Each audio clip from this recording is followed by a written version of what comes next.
선비들의 여름 필수품 부채. 옛 선비들은 여름 한철뿐만 아니라 사시사철 부채를 몸에 지니고 다녔다고 하는데요. 옷을 다 갖춰 입었어도 이 부채가 없으면 몸가짐이 끝난 게 아니었다고 합니다. 부채는 바람을 일으키고 햇볕을 가려줄 뿐만 아니라 신분의 상징으로, 때로는 풍요와 멋의 필수품으로, 또 고도의 기술을 요하는 우리나라 대표 예술품으로 오랜 세월 그 명맥을 이어오고 있는데요. 부채의 고장 전주에서 단선과 태극선으로 예술의 맥을 잇고 있는 조충익 선자장을 오늘 문화향에서 함께 만나봅니다.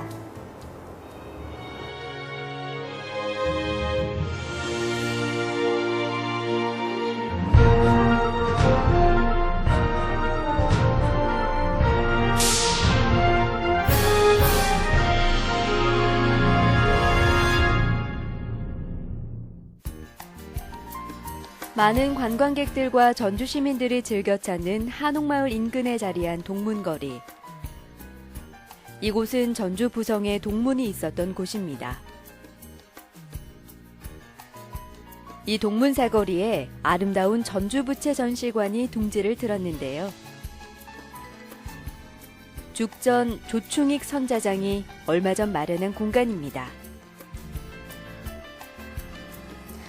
네, 예술의 거리라 불리는 이곳 동문거리에 자리 잡고 있는 이 공간은 어떻게 이루어져 있나요?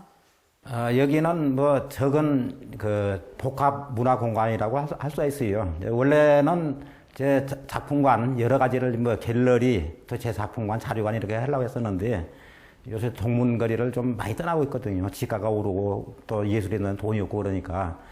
그래서 일부는 1층과 뭐 2층 일부를 좀 젊은이들 창작 문화 공간으로 내주고 있는데요. 이제 그 나머지 여기 메인에 있는 데는 이제 제 작품관으로서 그동안에 했던 작품도 전시도 해놓고 제가 여기서 작업을 할 수 있는 그런 공간이고요. 3층은 또 그동안에 많이 민속 자료라든지 부채 관련 이런 것들을 모아놓은 그런 자료관이 되겠습니다.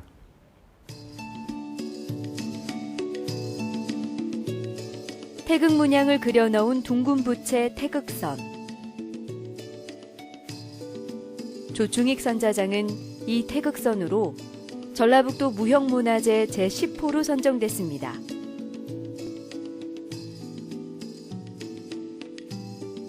지난 40여 년 선자장 한 길을 걸어온 부채 장인. 그의 손끝에서 탄생한 다양한 부채를 이곳 아름다운 전주부채 전시관에서 만나볼 수 있는데요. 이게 이제 뭐 대원산 전시관 2층은 그의 작업실 겸 전시 공간으로 쓰이고 있습니다. 전통 태극 문양과 전주부채의 명성을 지켜오는 데 전력한 조충익 선자장.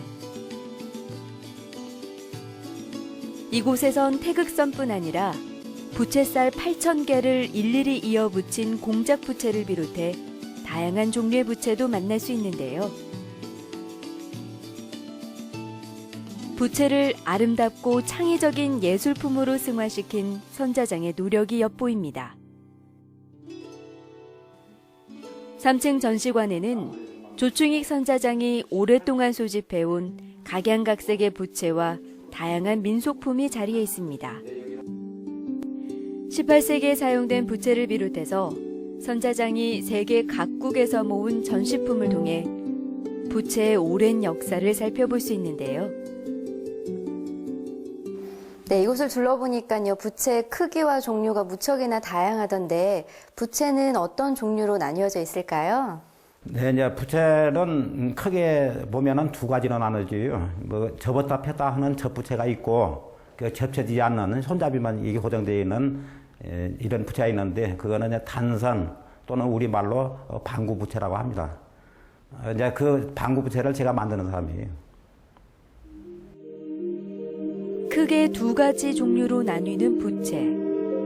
그중 하나는 접었다 폈다 할 수 있는 접부채입니다.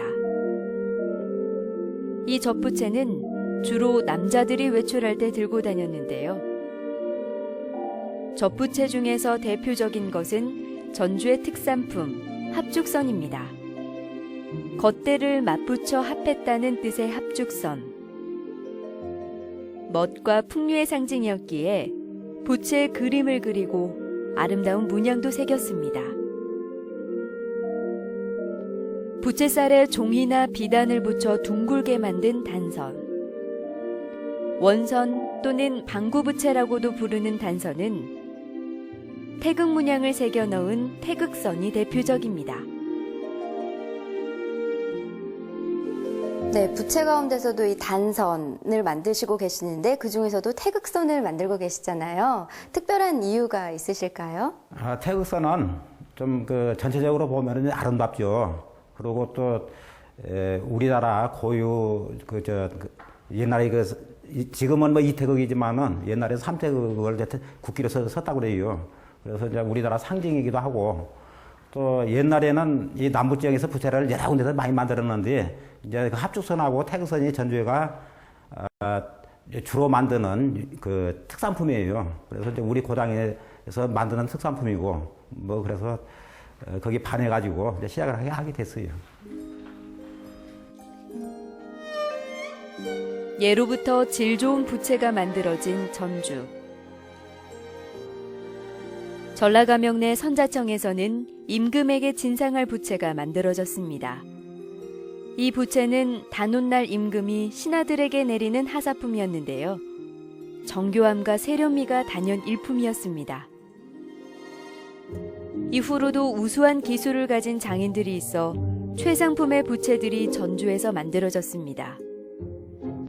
1938년 전주부사를 보면 한 해에 만든 단선이 50만 개, 합죽선이 5만 개에 달할 만큼 부채 고장으로 제 역할을 했는데요. 명성 높은 전주부채에 반한 조충익 선자장은 부채 중에서도 태극선을 그 누구보다 열정적으로 만들어 왔습니다. 조충익 선자장의 태극선은 1984년 LA올림픽, 88 서울올림픽 등 국제대회에 참가한 우리나라 선수들이 손에 들고 입장하며 전 세계인의 눈을 사로잡았습니다. 태극선이죠? 흔들고 있는 것이요? 네. 이제 우리나라 선수단의 입장을 끝으로 선수단 입장이 끝나겠습니다.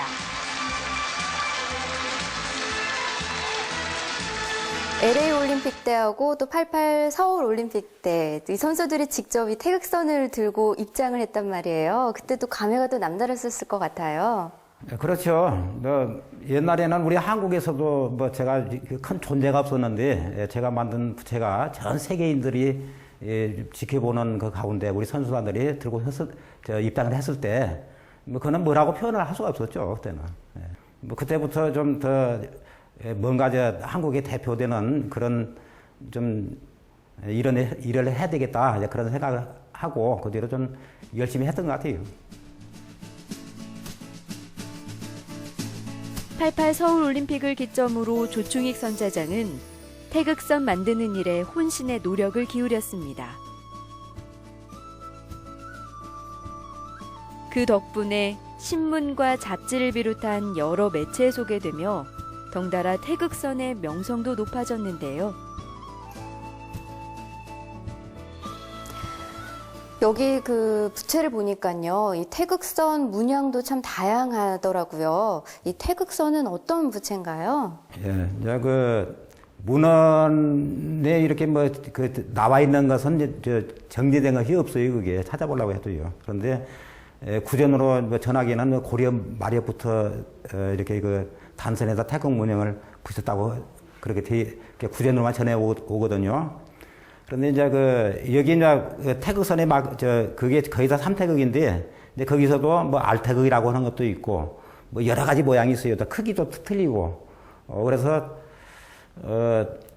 이제 옛날 거는 뭐 그렇게 태극선에 그게 단순했었는데, 이제 요즘은 거기에 뭐 전통 문양도 그 주변에 좀 이제 오려 붙이기도 하고, 또 이제 길게 좀 하기도 하고, 단순하기도 하고, 여러 가지 모양을 좀 개발해서 좀 하고 있죠, 지금.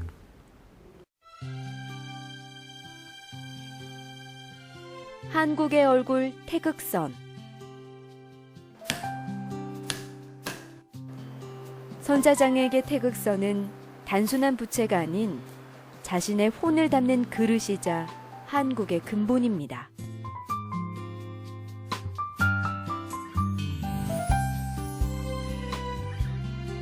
전통 문양을 띠고 있다는 점에선 의미 있지만 옛 태극선은 단순함 그 자체였습니다.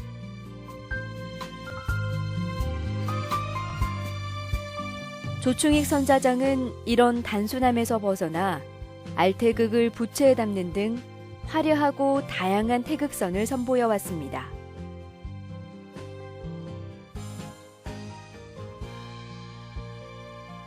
여기에 그치지 않고 부채 손잡이 하나에도 세련미를 더하고 촘촘하게 부채살을 넣어 미적 감각을 더했습니다. 문양과 색상 또한 다양하게 현대적인 미를 가미했는데요. 그의 부채는 바람을 얻는 기능에서 벗어나 사람들의 마음에 새로운 바람과 감흥을 불어넣고 있습니다. 우리가 알고 있는 그 태국 문양에 있는 태극선과는 좀 달라 보이는 부채가 지금 이 앞에 놓여져 있는데요. 색깔도 굉장히 곱고요. 어떤 부채인가요? 이제 제가 이제 그 기능장을 태극선으로 바뀌는 했지만은 뭐 태극선에만 국한해가지고 머물러서는 안 된다고 생각을 해요. 좀 그 새로운 그 예술품을 만들어야 되겠다. 그래야만이 또 우리 대한민국이 좀 발전되지 않겠어요. 그래서 새로운 형태의 모든 부채를 많이 여러 장르의 부채를 만들고 있는데요. 요거는 연꽃 잎이에요. 연엽선을 이렇게 해가지고 뭐 이것을 입체적으로 하면은 부채 모양이 안 되니까 이게 단면으로 만들어 놓은 건데요.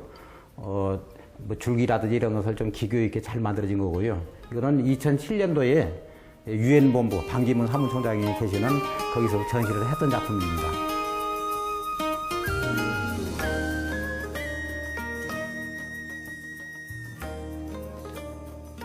유엔 본부뿐 아니라 미국 이민 100주년 기념행사에도 초대되는 등 해외에서 여러 차례 부채 전시를 연 조충익 선사장.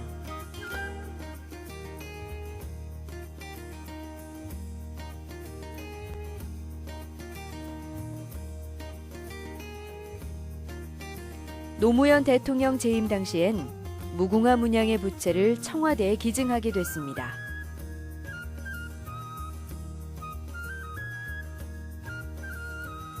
오랜 세월 선자장 한 길을 걸어온 조충익 씨. 그는 가업으로 부채에 맥을 잇는 대부분의 선자장과 달리 남다른 길을 걸어왔습니다. 부채 만드는 일을 좀 다소 늦게 시작했다는 걸로 제가 알고 있는데요. 어떠셨어요? 예, 이제 그 가업으로 하는 분들은 좀 일찍 다 하죠. 부모 밑에서. 그런데 저는 저희 부모님은 시골에서 농사를 짓는 분이었고 전주에 나와서 다른 공예품을 하다가 거의 20대 후반 돼서 이제 아름다운 그 태국 부채 그 판매점에서 보고 이제 이거 기왕이면 공예품을 이걸로 해야 되겠다 싶어서 그때 시작을 하게 된 거죠.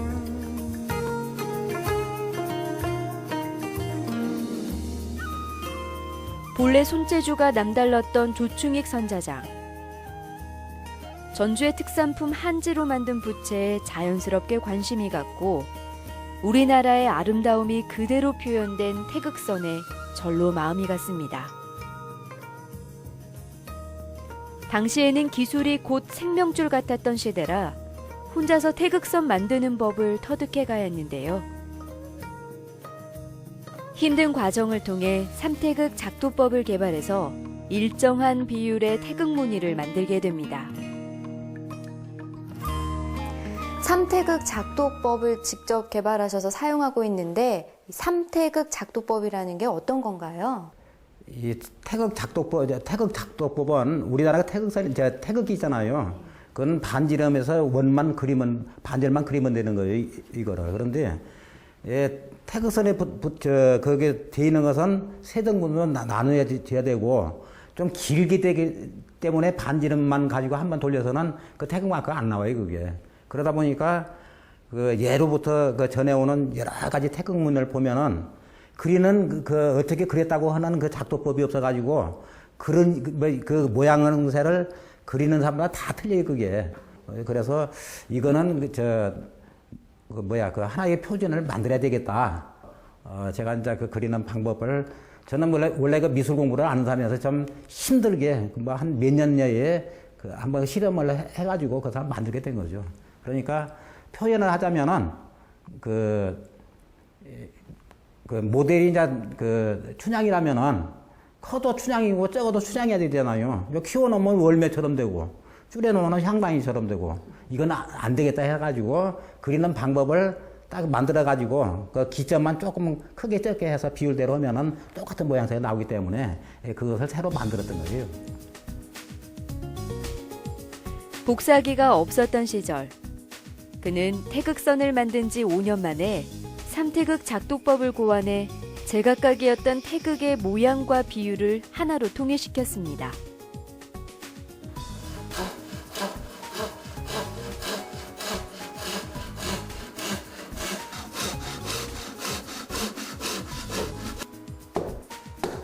부채를 만드는 데 있어 조충익 선자장이 제일 중요하게 여기는 건 바로 재료입니다.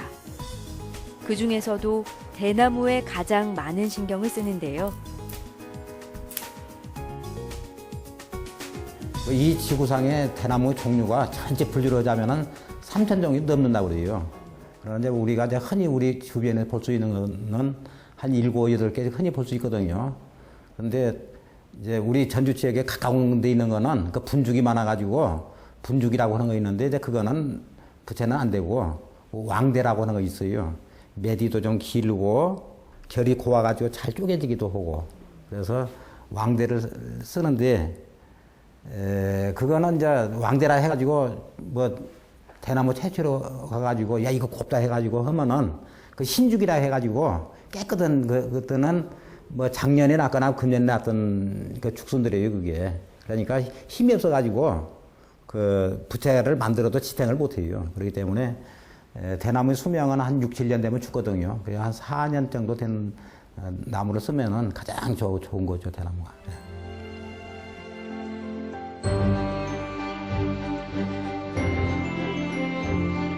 수령 4년 전후에 왕대만을 찾아 부채를 만드는 조충익 선자장. 그래야만 부채살이 휘지 않고 자연스러운 모양을 유지하기 때문입니다.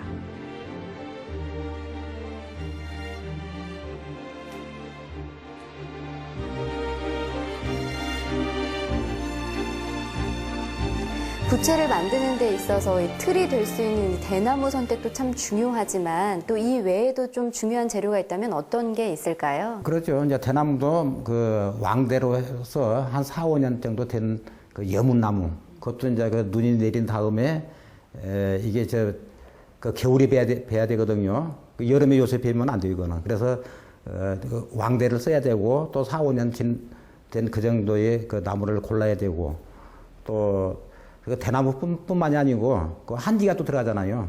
한지도 좀 좋은 걸 해야 되지.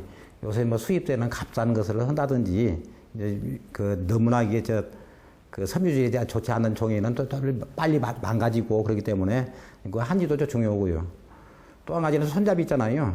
우리가 이제 값싸게 그냥 보통 쓰는 것은 이제 소나무 이런 걸로 하지만은 좋은 거는 뭐 향나무라든지 느티나무 또는 뭐 대추나무 같은 거 뭐 이런 걸 조각으로 해가지고 이게 좋은 나무로 이제 우리에서 생산되는 그런 나무도 쓰고 있죠.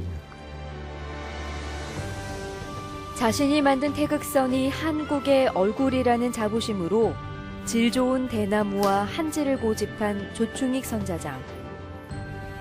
초심 그대로 지난 40여 년 쉼없이 태극선을 만들어 왔습니다. 태극선은 나의 영혼이라는 신조를 가지고 누가 알아주지 않아도 한 재료의 부채도 온 마음과 정성을 다해 만들었습니다.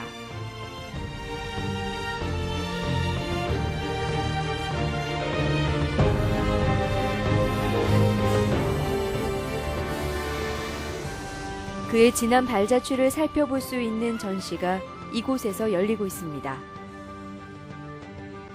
넓은 전시 공간 가득 선자장의 손길이 처음부터 끝까지 오롯이 닿은 부채들이 자리에 있는데요.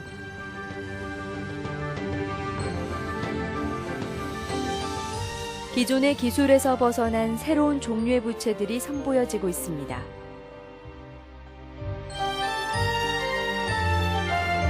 태극선하고는 또 다른 느낌을 주는 예쁜 부채들이 전시되어 있는데요. 이렇게 장식용 부채를 만드는 이유가 있을까요?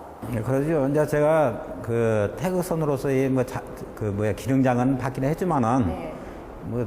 뭐 죽는 날까지 태극선만 만드는 건 큰 의미가 없다. 그래서 내가 새로운 예술품을 만들려고 새로운 이제 장르를 이렇게 시작하게 된 거죠. 그러니까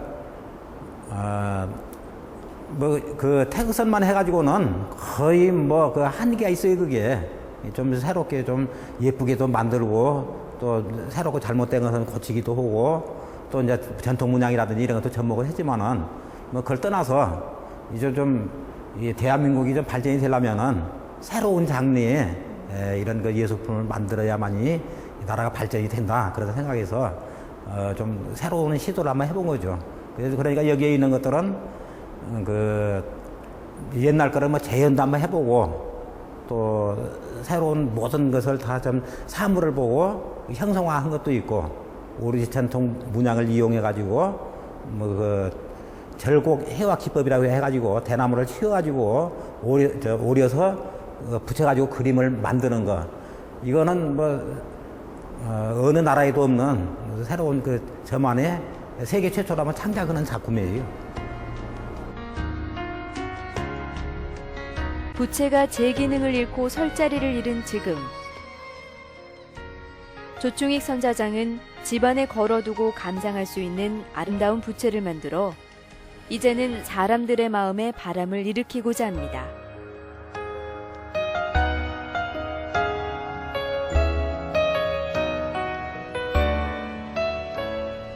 전통의 기반을 두되 현대적인 감각과 창작을 부채에 담는 조충익 선자장.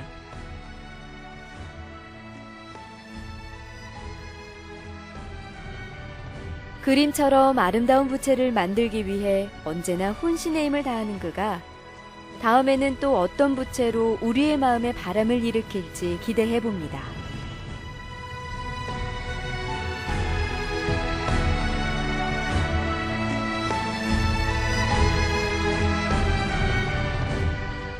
부채의 본래 기능과 설 자리를 잃은 지금. 조충익 선자장은 이 아름다운 부채를 통해서 마음의 바람을 일으키고자 노력하고 있습니다. 전주 부채의 아름다움과 가치를 재조명하고 있는 선자장의 노력이 전통과 예향의 고장 전주의 명성과 함께 시원한 바람으로 뻗어나가길 기대합니다.